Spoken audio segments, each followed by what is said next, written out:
5 करोड़ के गाने पे पड़ा 5 लाख का गाना भारी। नमस्कार दोस्तों, मैं हूं अनीस राजपूत। आप देख रहे हैं अनीस राजपूत ऑफिशियल। आज के इस वीडियो में हम इसी के बारे में बात करने वाले हैं, इसलिए वीडियो को शुरू से लेकर अंत तक देखिएगा।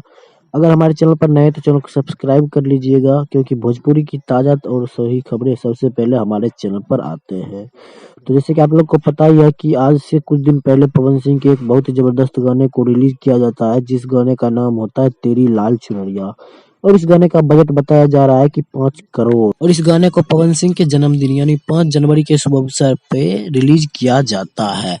उसके बाद जस्ट 3-4 दिन बाद खेसारी लाल यादव के एक गाने को रिलीज किया जाता है, जिस गाने का नाम होता है एगो बात बताई।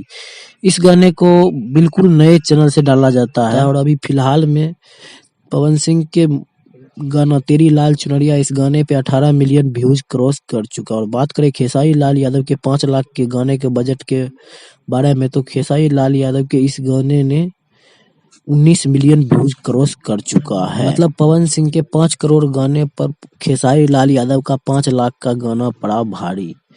बात गाने के बजट का नहीं होता है, बात होता है पसंद का।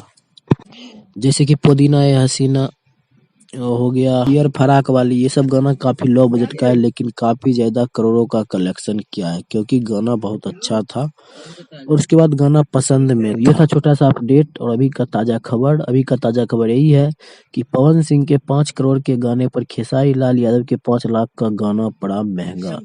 तो ये था छोटा सा अपडेट। ये अपडेट आप लोग को कैसा लगा हमें कमेंट बॉक्स में जरूर बताइएगा। मिलते हैं किसी अगले अपडेट के साथ, तब तक के लिए बाय।